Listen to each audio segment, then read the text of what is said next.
Non era la porta ad essere strana, era il fatto che nessuno avesse pensato di aprirla prima. Quando i vigili del fuoco arrivano in via Montorio, non c'è nessuna emergenza evidente a gridare «qui è successo qualcosa», solo una richiesta semplice. Un uomo non risponde da giorni, una cosa che in un condominio può ancora sembrare normale, finché non lo è più.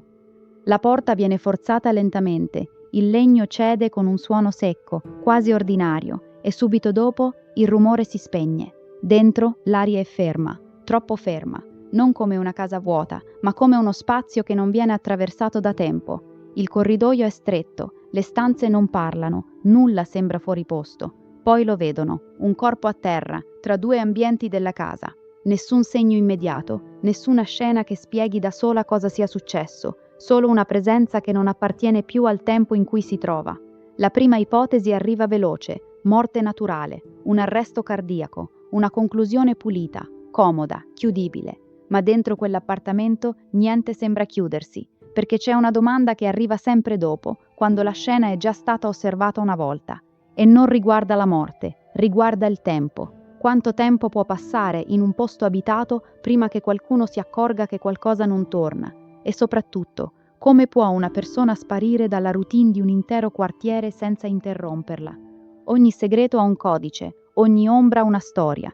Io sono Cypher Code XT e questa è la storia di Amadio Caforni. Un corpo senza vita, trovato dopo giorni. Un nome, Amadio Caforni, 46 anni. E una prima fredda ipotesi, arresto cardiocircolatorio. Il caso sembra chiudersi ancora prima di aprirsi. Morte naturale, fine. Ma è davvero tutto qui? Perché se la causa della morte appare chiara, tutto quello che c'è intorno è avvolto nella nebbia. Le prime notizie sono un caos, l'età non sempre torna, i dettagli si contraddicono, e poi c'è il silenzio. Un silenzio di almeno 2 giorni, forse di più, durante i quali nessuno sembra essersi accorto di nulla.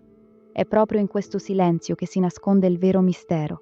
Non un giallo classico con un assassino da trovare, ma un enigma umano, un codice da decifrare, il codice Caforni. È la mattina del 6 maggio 2026. A Teramo, nel quartiere Lacona, scatta un allarme, un uomo non risponde più. Si chiama Amadio Caforni, ma per molti è semplicemente Mario. Da giorni non lo vedono in giro, non porta a spasso il cane, non scambia 2 chiacchiere. L'ultima volta che qualcuno è sicuro di averlo visto risale a un paio di giorni prima. Poi il vuoto. A dare l'allarme, secondo alcune ricostruzioni, è un amico preoccupato, oppure i condomini della palazzina di via Montorio, un edificio moderno che sorge sopra un supermercato. Le fonti, su questo, sono incerte nelle prime ore, un classico quando un caso sta appena prendendo forma. La chiamata al 112 mette in moto la macchina dei soccorsi, vigili del fuoco, polizia di Stato, 118. La porta dell'appartamento, al secondo piano del cosiddetto palazzo Rizziero, è chiusa, nessuno risponde. I vigili del fuoco devono forzare l'ingresso. Quello che si trovano davanti è una scena tragica, immobile. Amadio Caforni è a terra, senza vita. Il suo corpo si trova nel corridoio, tra la camera da letto e il bagno. È completamente nudo. Questo dettaglio, la nudità, è il primo elemento che colpisce. Non è per forza un segno di violenza, potrebbe essere compatibile con un malore improvviso, un infarto che lo ha sorpreso in un momento qualunque di vita domestica. Ma in un'indagine niente può essere lasciato al caso. La polizia scientifica arriva per i rilievi. Si cercano tracce, segni, qualsiasi cosa possa confermare o smentire l'ipotesi di morte naturale. La prima ispezione del medico legale che le cronache identificano nel dottor Davide Girolami sembra andare in quella direzione. Non ci sono traumi evidenti, niente che faccia pensare a un'aggressione, però vengono notati dei graffi sulla schiena. Sono dovuti alla caduta o nascondono altro? Il pubblico ministero di turno, la dottoressa Elisabetta Labanti, valuta la situazione con cautela. Anche se l'ipotesi principale resta quella, ogni piccolo dettaglio va pesato. Mentre le forze dell'ordine lavorano, c'è una piccola, straziante scena che si svolge in parallelo. Nell'appartamento c'è anche il cagnolino di Amadio, che alcune fonti dicono si chiamasse Alaska. L'animale ha vegliato il suo padrone per tutto il tempo. I suoi bisogni lasciati in casa suggeriscono agli investigatori una terribile ipotesi. Il decesso potrebbe risalire a ben prima dei 2 giorni stimati inizialmente.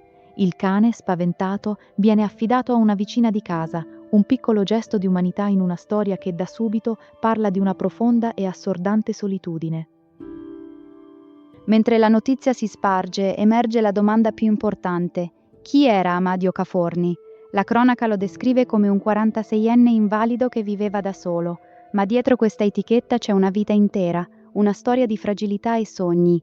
A tracciare un ritratto più umano è la sua curatrice speciale, l'avvocato Antonella D'Angelo Gallo, una figura nominata dal tribunale per aiutarlo con le finanze, ma che per lui era diventata un vero punto di riferimento. Lo descrive come un gigante buono. Amadio era un uomo dalla stazza imponente, che a un primo sguardo poteva mettere soggezione, ma nascondeva un animo gentile e un cuore enorme. La sua non era stata una vita facile, segnata dall'abbandono dei familiari, con un passato in diverse case famiglia. I genitori erano morti da anni e con la sorella, che vive in provincia di Pescara, i rapporti si erano interrotti da tempo. Era, a tutti gli effetti, un uomo solo, abbandonato a se stesso, come dice la sua stessa legale. Eppure Amadio non si era arreso. Nonostante tutto, stava provando a costruirsi un piccolo angolo di mondo. Aveva da poco comprato un piccolo terreno agricolo, perché sognava di coltivare un orto. Aveva anche preso una bici elettrica per muoversi, visto che non aveva la patente, e persino una roulotte, che aveva già messo su quel pezzo di terra. Voleva passare il suo tempo lì, in mezzo alla natura. Era felice di questi progetti, stava costruendo la sua via di fuga, un futuro fatto di cose semplici, la terra, la libertà, uno spazio tutto suo. Questa immagine del gigante buono, pieno di sogni nonostante un passato di sofferenza, fa a pugni con la sua fine. Un uomo che cercava la vita, trovato morto, da solo, in un appartamento che una successiva ispezione descriverà in condizioni di forte degrado. Questo contrasto è il secondo grande codice da decifrare. Cos'è successo in quell'appartamento? Cosa ha spezzato i sogni di Amadio proprio mentre sembrava aver trovato una nuova speranza? La sua non è solo la storia di una morte, ma di una vita ai margini, di un uomo invisibile che lottava per la sua piccola fetta di felicità e che se n'è andato in un silenzio che fa male. Quando un caso viene archiviato senza un colpevole, l'analisi non si ferma, semplicemente si sposta su un altro piano.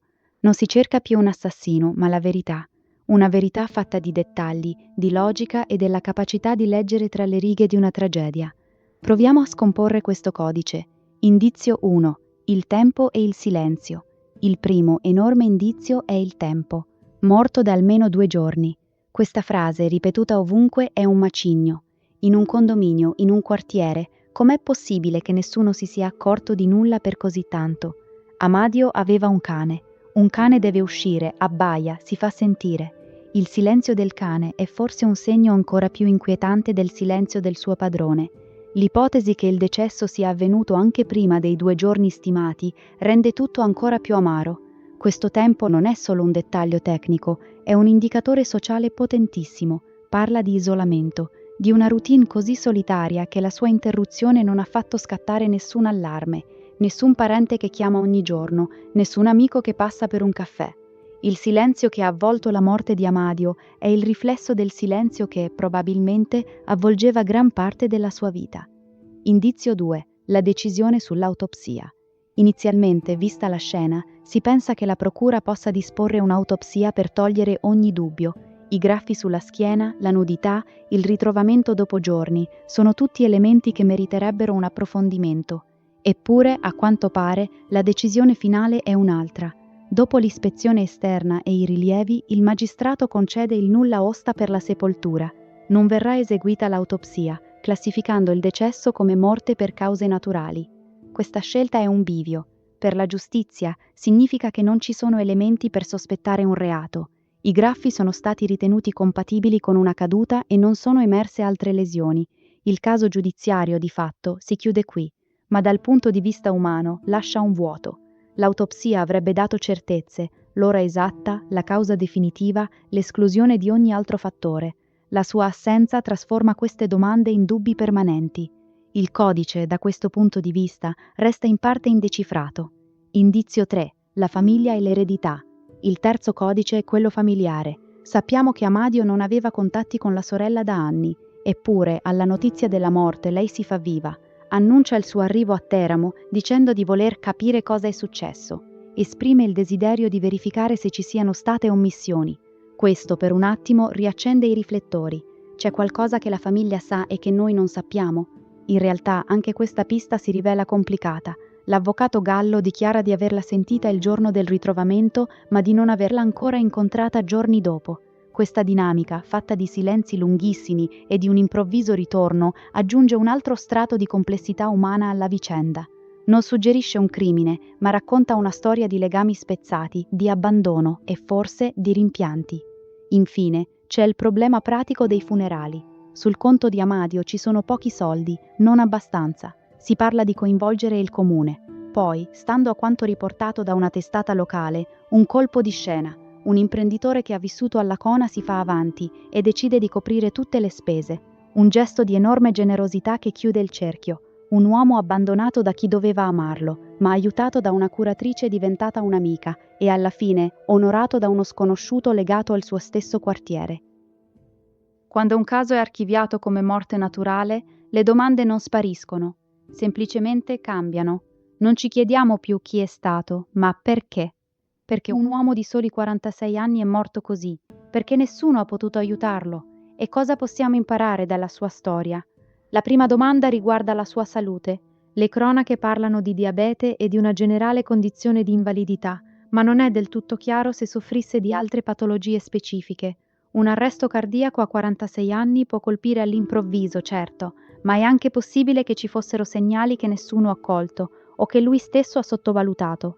Viveva da solo, aveva qualcuno con cui confidarsi se stava male? La solitudine non è solo una condizione dell'anima, ma diventa un fattore di rischio.